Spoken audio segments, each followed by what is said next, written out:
someone broke into a professor's room and stole tomorrow's exam papers. 3 suspects, one night to find the truth.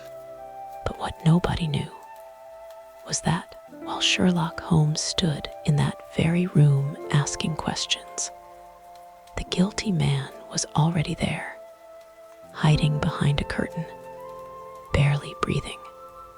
Welcome to Sleep Stories. Tonight, the adventure of the 3 students. Get comfortable, and let's begin. It was in the year 95 that a combination of events, into which I need not enter, caused Mr. Sherlock Holmes and myself to spend some weeks in one of our great university towns.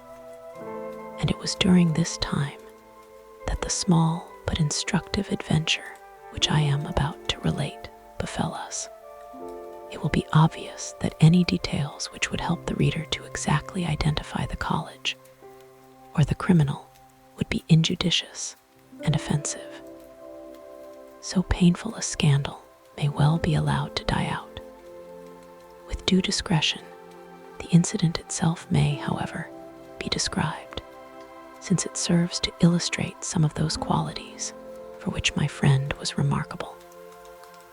I will endeavor in my statement to avoid such terms as would serve to limit the events to any particular place, or give a clue as to the people concerned.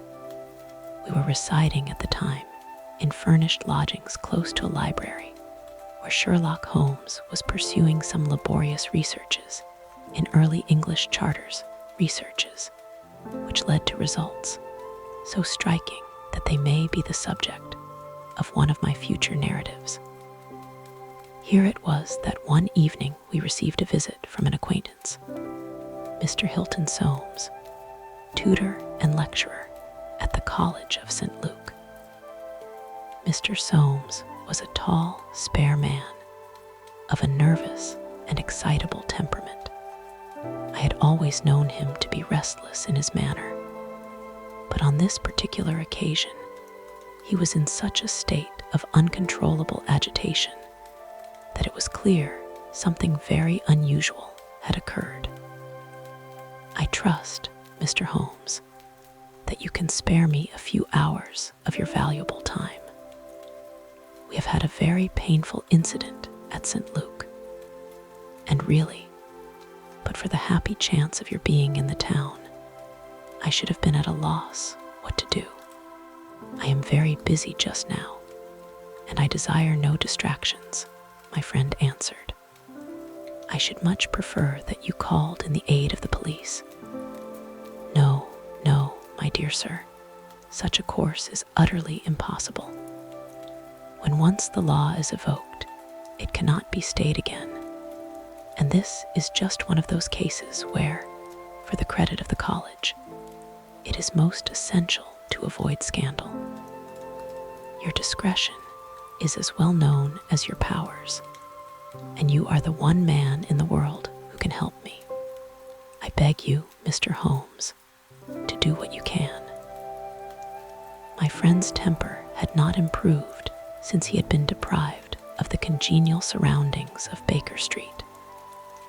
Without his scrapbooks, his chemicals, and his homely untidiness, he was an uncomfortable man. He shrugged his shoulders in ungracious acquiescence, while our visitor, in hurried words and with much excitable gesticulation, poured forth his story.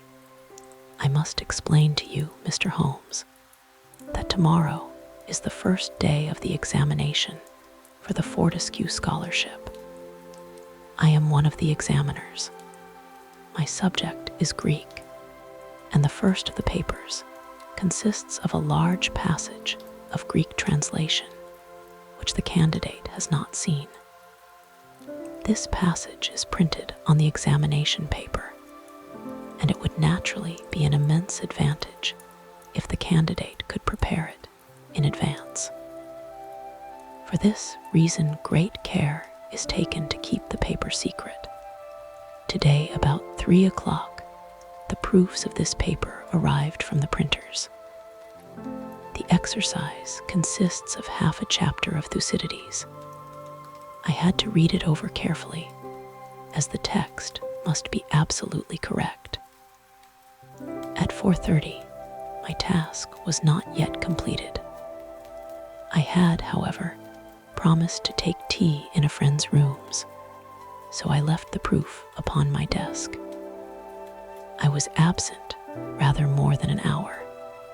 You are aware, Mr. Holmes, that our college doors are double, a green baize one within and a heavy oak one without. As I approached my outer door, I was amazed to see a key in it. For an instant, I imagined that I had left my own there, but on feeling in my pocket, I found that it was all right.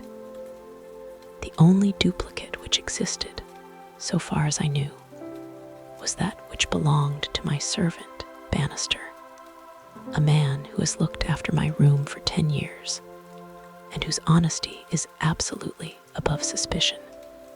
I found that the key was indeed his, that he had entered my room to know if I wanted tea, and that he had very carelessly left the key in the door when he came out. His visit to my room must have been within a very few minutes of my leaving it. His forgetfulness about the key would have mattered little upon any other occasion, but on this one day, it has produced the most deplorable consequences. The moment I looked at my table, I was aware that someone had rummaged among my papers. The proof was in 3 long slips. I had left them all together. Now, I found that one of them was lying on the floor, one was on the side table near the window, and the third was where I had left it. Holmes stirred for the first time. The first page on the floor, the second in the window, the third where you left it, said he. Exactly, Mr. Holmes. You amaze me. How could you possibly know that? Pray continue your very interesting statement. For an instant, I imagined that Bannister had taken the unpardonable liberty of examining my papers. He denied it, however, with the utmost earnestness, and I am convinced that he was speaking the truth. The alternative was that someone passing had observed the key in the door, had known that I was out, and had entered to look at the papers. A large sum of money is at stake, for the scholarship is a very valuable one, and an unscrupulous man might very well run a risk in order to gain an advantage over his fellows. Bannister was very much upset by the incident. He had nearly fainted when we found that the papers had undoubtedly been tampered with. I gave him a little brandy and left him collapsed in a chair while I made a most careful examination of the room. I soon saw that the intruder had left other traces of his presence besides the rumpled papers. On the table in the window were several shreds from a pencil which had been sharpened. A broken tip of lead was lying there also. Evidently, the rascal had copied the paper in a great hurry, had broken his pencil, and had been compelled to put a fresh point to it. Excellent, said Holmes, who was recovering his good humor as his attention became more engrossed by the case.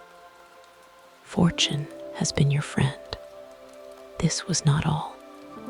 I have a new writing table with a fine surface of red leather.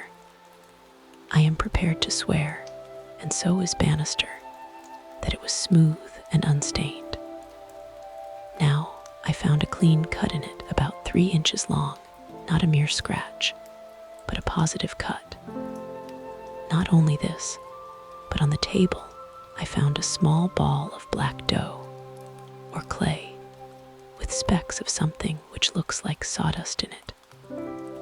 I am convinced that these marks were left by the man who rifled the papers. There were no footmarks and no other evidence as to his identity. I was at my wits' ends when suddenly the happy thought occurred to me that you were in the town, and I came straight round to put the matter into your hands. Do help me, Mr. Holmes. You see my dilemma. Either I must find the man or else the examination must be postponed until fresh papers are prepared. And since this cannot be done without explanation, there will ensue a hideous scandal, which will throw a cloud not only on the college, but on the university. Above all things, I desire to settle the matter quietly and discreetly. I shall be happy to look into it, and to give you such advice as I can, said Holmes, rising and putting on his overcoat. The case is not entirely devoid of interest. Had anyone visited you in your room after the papers came to you? Yes, young Doyle Raz, an Indian student who lives on the same stair, came in to ask me some particulars about the examination, for which he was entered. Yes, and the papers were on your table. To the best of my belief, they were rolled up, but might be recognized as proofs, possibly. No one else in your room? No. Did anyone know that these proofs would be there? No one save the printer. Did this man Bannister know? No, certainly not. No one knew. Where is Bannister now? He was very ill, poor fellow. I left him collapsed in the chair. I was in such a hurry to come to you. You left your door open. I locked up the papers first. Then it amounts to this, Mr. Soames, that unless the Indian student recognized the roll as being proofs, the man who tampered with them came upon them accidentally without knowing that they were there. So it seems to me. Holmes gave an enigmatic smile. Well, said he, let us go round. Not one of your cases, Watson, mental, not physical. All right, come if you want to. Now, Mr. Soames, at your disposal. The sitting room of our client opened by a long, low, latticed window on to the ancient lichen-tinted court of the old college. A Gothic arched door led to a worn stone staircase. On the ground floor was the tutor's room. Above were 3 students, one on each story. It was already twilight when we reached the scene of our problem. Holmes halted and looked earnestly at the window. Then he approached it, and standing on tiptoe with his neck craned, he looked into the room. He must have entered through the door. There is no opening except the one pane, said our learned guide. Dear me, said Holmes, and he smiled in a singular way as he glanced at our companion. Well, if there is nothing to be learned here, we had best go inside. The lecturer unlocked the outer door and ushered us into his room. We stood at the entrance while Holmes made an examination of the carpet. I am afraid there are no signs here, said he. One could hardly hope for any upon so dry a day. Your servant seems to have quite recovered. You left him in a chair, you say. Which chair? By the window there. I see, near this little table. You can come in now. I have finished with the carpet. Let us take the little table first. Of course, what has happened is very clear. The man entered and took the papers, sheet by sheet, from the central table. He carried them over to the window table, because from there he could see if you came across the courtyard, and so could effect an escape. As a matter of fact, he could not, said Soames, for I entered by the side door. Ah, that's good. Well, anyhow, that was in his mind. Let me see the 3 strips. No finger impressions, no. Well, he carried over this one first, and he copied it. How long would it take him to do that, using every possible contraction? A quarter of an hour, not less. Then he tossed it down and seized the next. He was in the midst of that when your return caused him to make a very hurried retreat, very hurried, since he had not time to replace the papers, which would tell you that he had been there. You were not aware of any hurrying feet on the stair as you entered the outer door. No, I can't say I was. Well, he wrote so furiously that he broke his pencil, and had, as you observe, to sharpen it again. This is of interest, Watson. The pencil was not an ordinary one.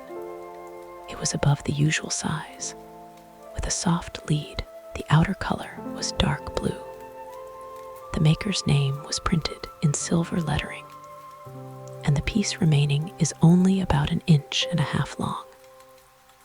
Look for such a pencil, Mr. Soames, and you have got your man. When I add that he possesses a large and very blunt knife, you have an additional aid. Mr. Soames was somewhat overwhelmed by this flood of information. I can follow the other points, said he, but really, in this matter of the length. Holmes held out a small chip with the letters NN and a space of clear wood after them. You see, no, I fear that even now, Watson, I have always done you an injustice. There are others. What could this NN be? It is at the end of a word. You are aware that Johann Faber is the most common maker's name. Is it not clear that there is just as much of the pencil left as usually follows the Johann? He held the small table sideways to the electric light. I was hoping that if the paper on which he wrote was thin, some trace of it might come through upon this polished surface. No, I see nothing. I don't think there is anything more to be learned here. Now for the central table. This small pellet is, I presume, the black, doughy mass you spoke of. Roughly pyramidal in shape and hollowed out, I perceive. As you say, there appear to be grains of sawdust in it. Dear me, this is very interesting. And the cut, a positive tear, I see. It began with a thin scratch and ended in a jagged hole. I am much indebted to you for directing my attention to this case, Mr. Soames. Where does that door lead to my bedroom? Have you been in it since your adventure? No, I came straight away for you. I should like to have a glance round. What a charming, old-fashioned room. Perhaps you will kindly wait a minute until I have examined the floor. No, I see nothing. What about this curtain? You hang your clothes behind it. If anyone were forced to conceal himself in this room, he must do it there, since the bed is too low and the wardrobe too shallow. No one there, I suppose. As Holmes drew the curtain, I was aware, from some little rigidity and alertness of his attitude, that he was prepared for an emergency. As a matter of fact, the drawn curtain disclosed nothing but 3 or 4 suits of clothes hanging from a line of pegs. Holmes turned away and stooped suddenly to the floor. "Halloa, what's this?" said he. It was a small pyramid of black, putty-like stuff, exactly like the one upon the table of the study. Holmes held it out on his open palm in the glare of the electric light. Your visitor seems to have left traces in your bedroom, as well as in your sitting room, Mr. Soames. What could he have wanted there? I think it is clear enough. You came back by an unexpected way, and so he had no warning until you were at the very door. What could he do? He caught up everything which would betray him, and he rushed into your bedroom to conceal himself. Good gracious, Mr. Holmes, do you mean to tell me that all the time I was talking to Bannister in this room, we had the man prisoner if we had only known it. So I read it. Surely there is another alternative, Mr. Holmes.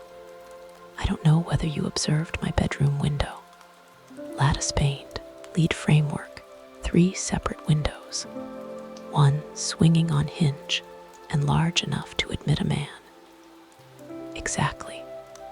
And it looks out on an angle of the courtyard, so as to be partly invisible.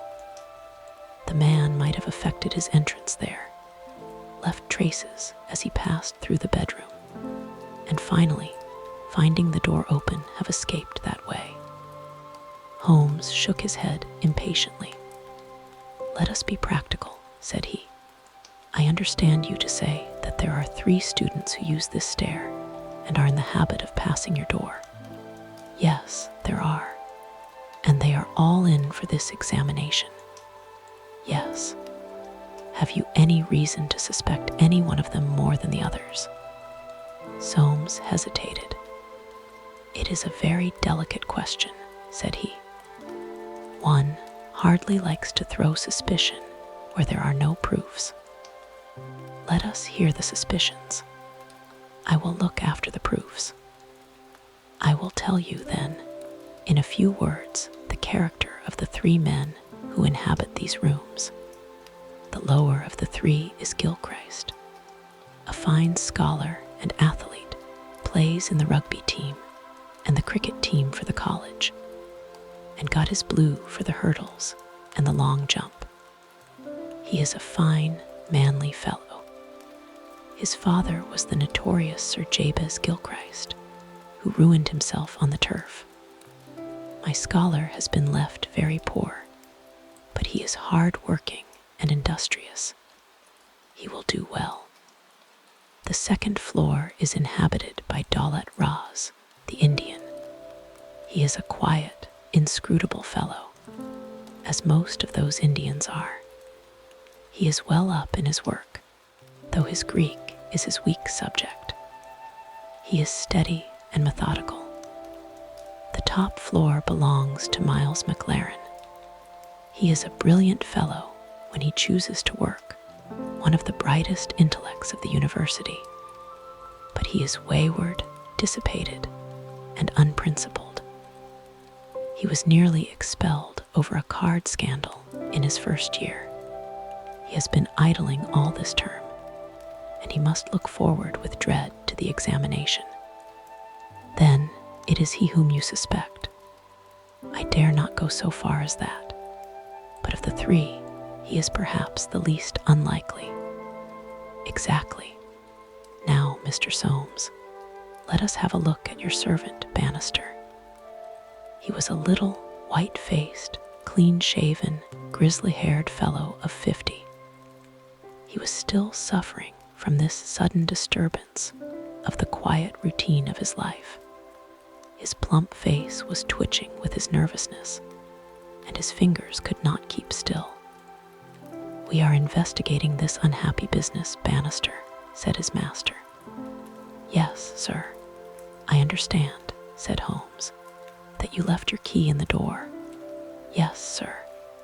"Was it not very extraordinary that you should do this on the very day when there were these papers inside?" "It was most unfortunate, sir. But I have occasionally done the same thing at other times." "When did you enter the room?" "It was about 4:30. That is Mr. Soames's tea time." "How long did you stay?" "When I saw that he was absent, I withdrew at once." "Did you look at these papers on the table?" "No, sir, certainly not." "How came you to leave the key in the door?" "I had the tea tray in my hand. I thought I would come back for the key. Then I forgot." "Has the outer door a spring lock?" "No, sir." "Then it was open all the time?" "Yes, sir." "Anyone in the room could get out?" "Yes, sir." "When Mr. Soames returned and called for you, you were very much disturbed?" "Yes, sir." "Such a thing has never happened during the many years that I have been here." "I nearly fainted, sir." "So I understand. Were you when you began to feel bad?" "Where was I, sir?" Why, here near the door. That is singular, because you sat down in that chair over yonder near the corner. Why did you pass these other chairs? I don't know, sir. It didn't matter to me where I sat. I really don't think he knew much about it, Mr. Holmes. He was looking very bad, quite ghastly. You stayed here when your master left, only for a minute or so. Then I locked the door and went to my room. Whom do you suspect? Oh, I would not venture to say, sir. I don't believe there is any gentleman in this university who is capable of profiting by such an action. No, sir, I'll not believe it. Thank you, that will do, said Holmes. Oh, one more word. You have not mentioned to any of the 3 gentlemen whom you attend that anything is amiss. No, sir, not a word. You haven't seen any of them? No, sir. Very good. Now, Mr. Soames, we will take a walk in the quadrangle, if you please. 3 yellow squares of light shone above us in the gathering gloom. Your 3 birds are all in their nests, said Holmes, looking up. Halloa, what's that? One of them seems restless enough. It was the Indian, whose dark silhouette appeared suddenly upon his blind. He was packing swiftly up and down his room. I should like to have a peep at each of them, said Holmes. Is it possible? No difficulty in the world, Soames answered. This set of rooms is quite the oldest in the college, and it is not unusual for visitors to go over them. Come along, and I will personally conduct you.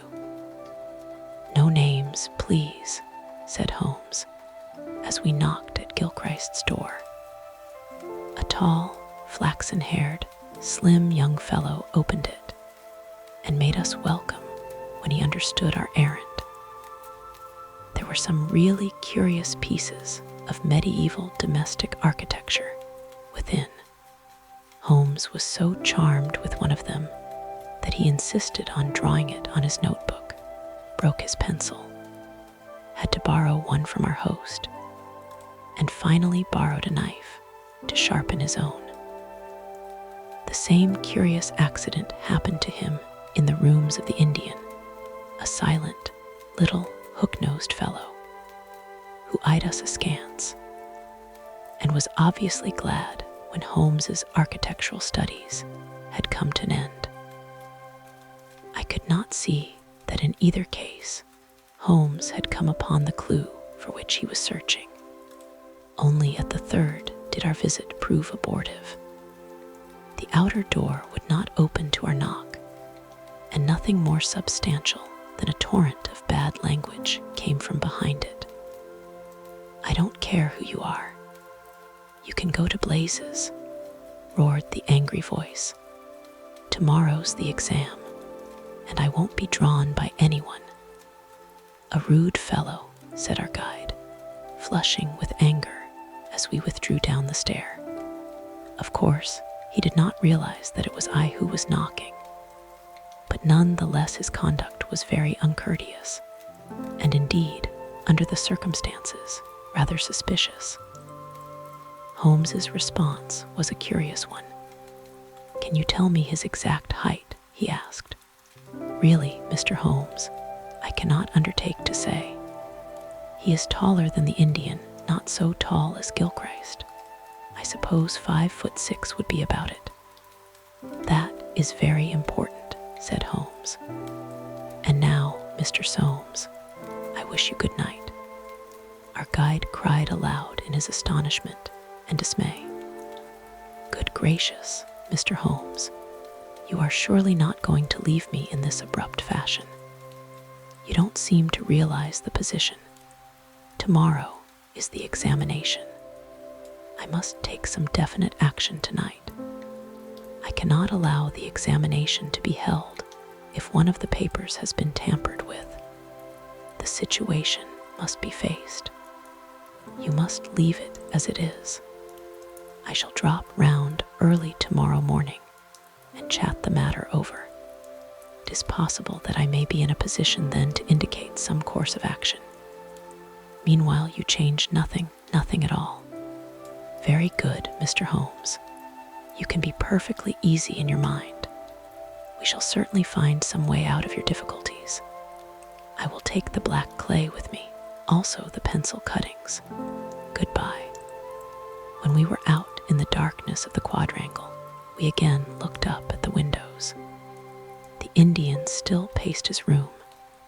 The others were invisible. Well, Watson, what do you think of it? Holmes asked as we came out into the main street. Quite a little parlor game, sort of three-card trick, is it not? There are your three men. It must be one of them. You take your choice.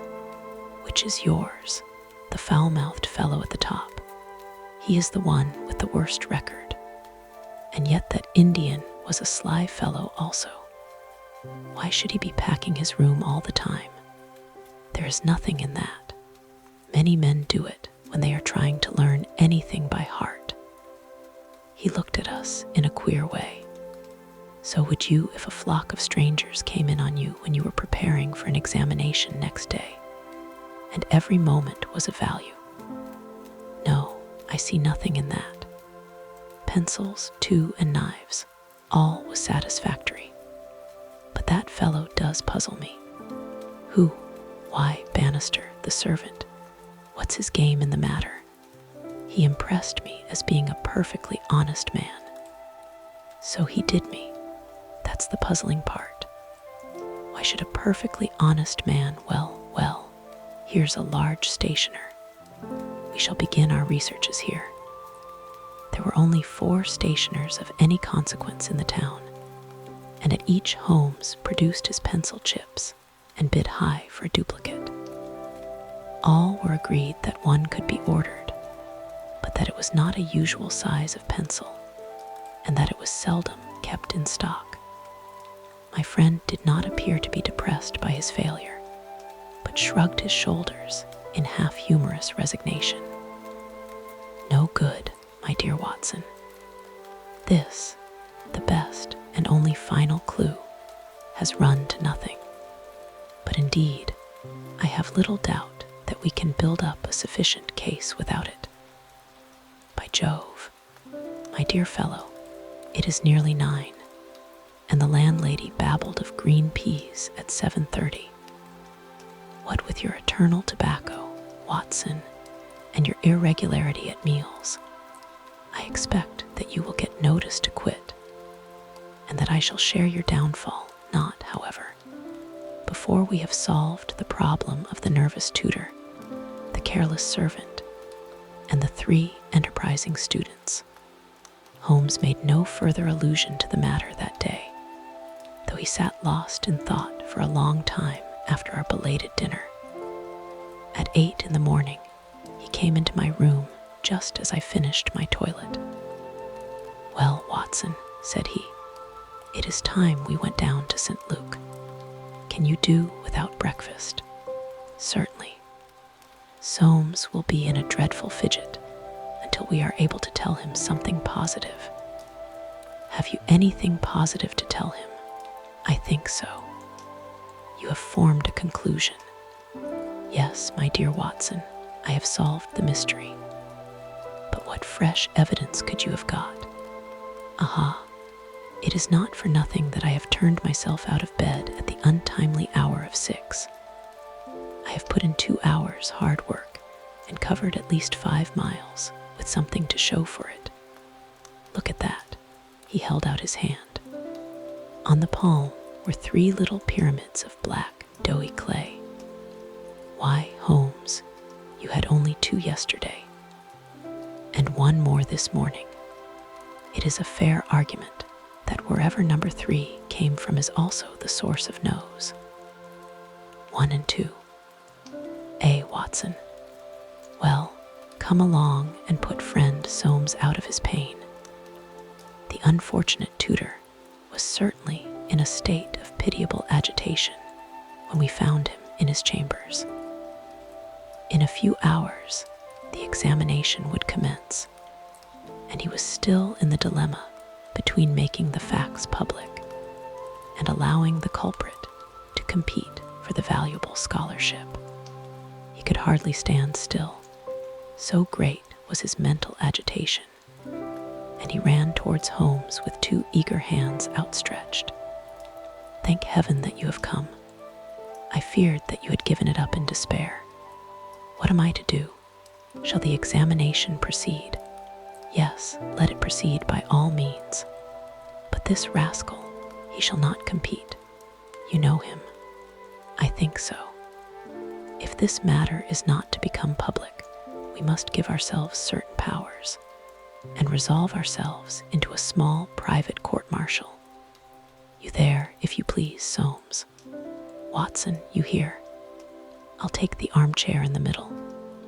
I think that we are now sufficiently imposing to strike terror into a guilty breast. Kindly ring the bell." Bannister entered, and shrunk back in evident surprise and fear at our judicial appearance. "You will kindly close the door," said Holmes. "Now, Bannister, will you please tell us the truth about yesterday's incident?" The man turned white to the roots of his hair. "I have told you everything, sir. Nothing to add. Nothing at all, sir." "Well, then, I must make some suggestions to you. When you sat down on that chair yesterday, did you do so in order to conceal some object which would have shown who had been in the room?" Bannister's face was ghastly. "No, sir, certainly not." "It is only a suggestion," said Holmes suavely. "I frankly admit that I am unable to prove it, but it seems probable enough, since the moment that Mr. Soames's back was turned, you released the man who was hiding in that bedroom." Bannister licked his dry lips. "There was no man, sir." "Ah, that's a pity, Bannister. Up to now you may have spoken the truth, but now I know that you have lied."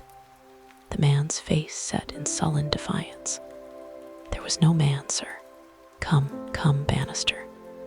"No, sir, there was no one." "In that case, you can give us no further information. Would you please remain in the room? Stand over there near the bedroom door.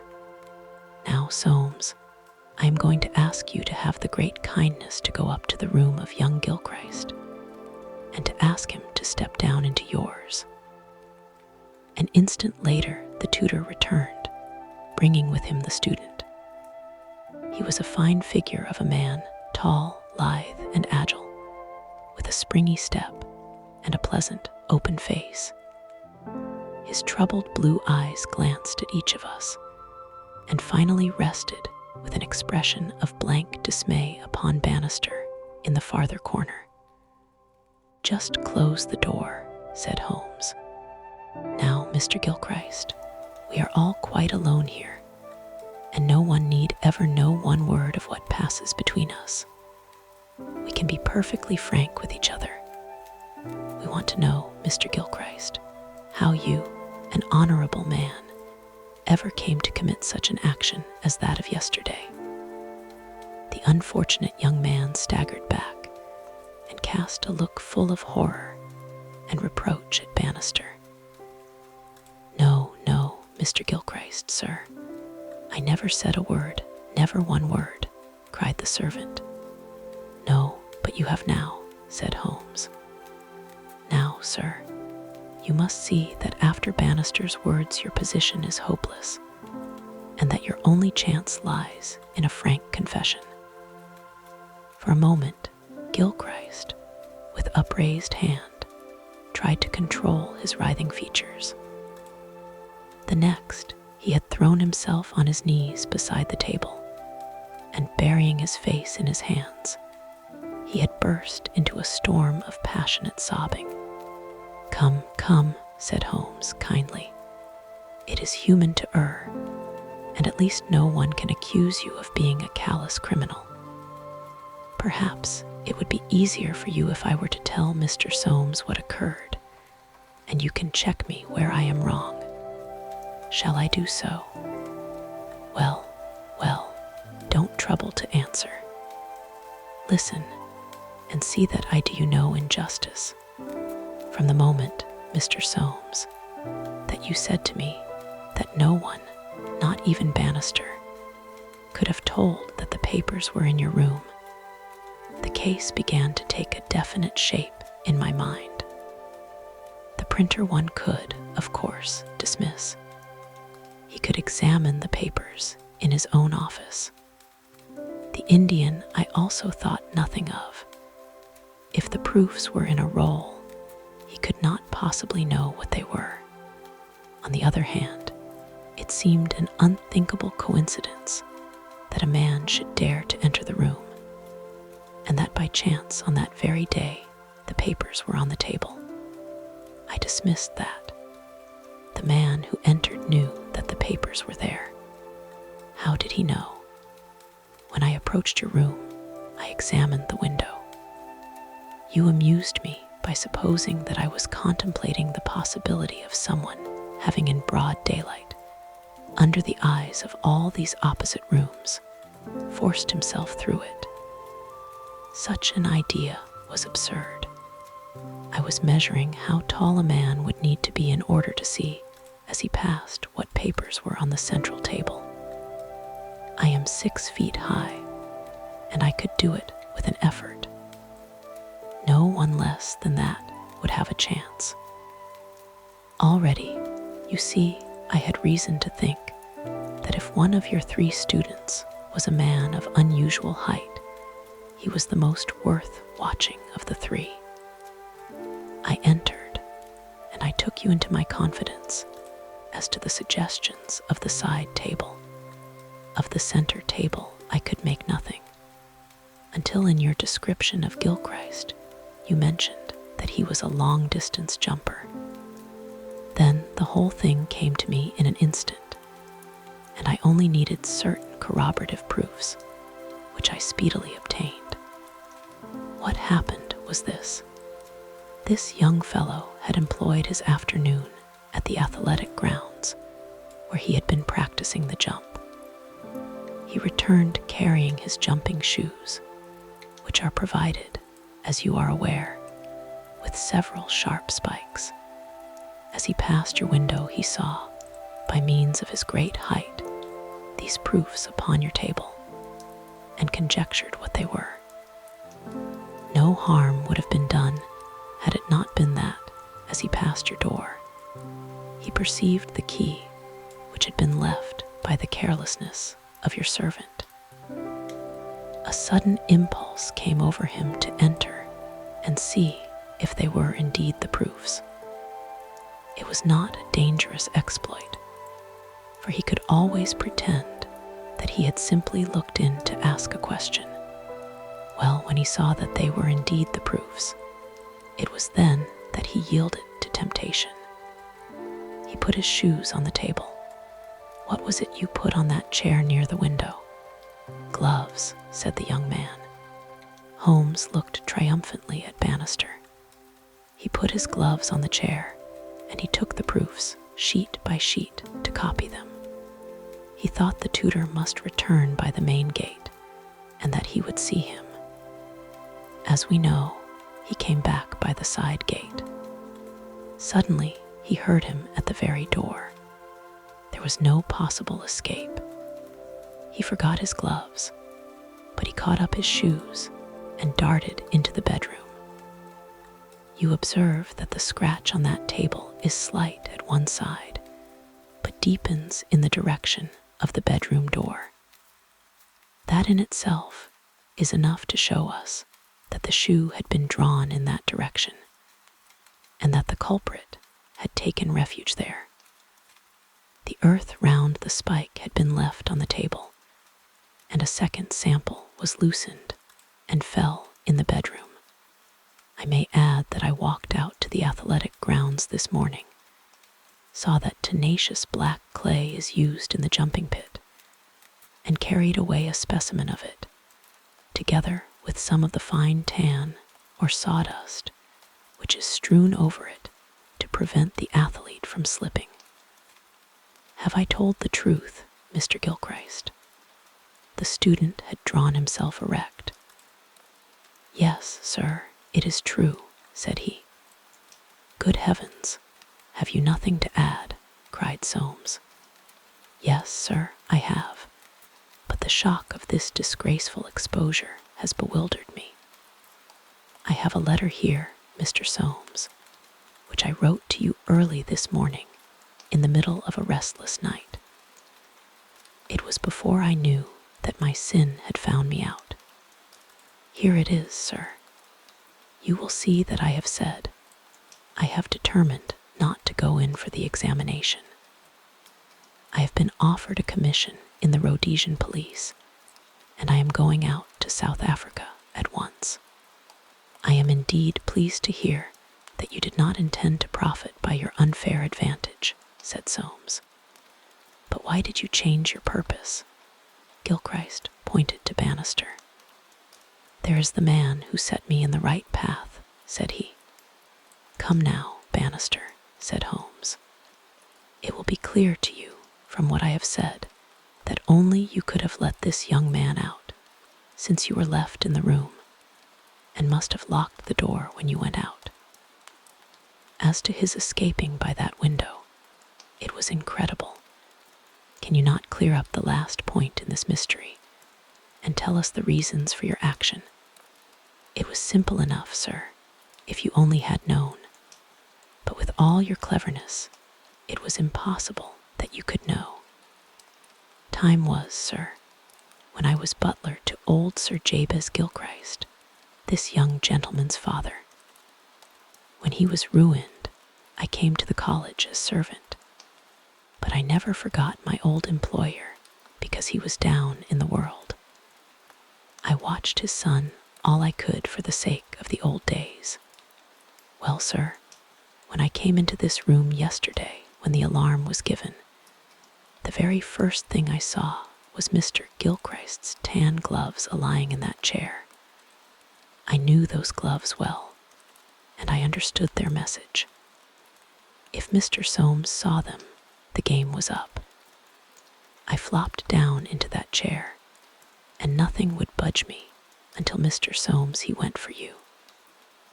Then out came my poor young master, whom I had dandled on my knee, and confessed it all to me. Wasn't it natural, sir, that I should save him? And wasn't it natural also that I should try to speak to him as his dead father would have done, and make him understand that he could not profit by such a deed? Could you blame me, sir? No, indeed, said Holmes heartily, springing to his feet. Well, Soames, I think we have cleared your little problem up, and our breakfast awaits us at home. Come, Watson. As to you, sir, I trust that a bright future awaits you in Rhodesia, for once you have fallen low. Let us see in the future how high you can rise.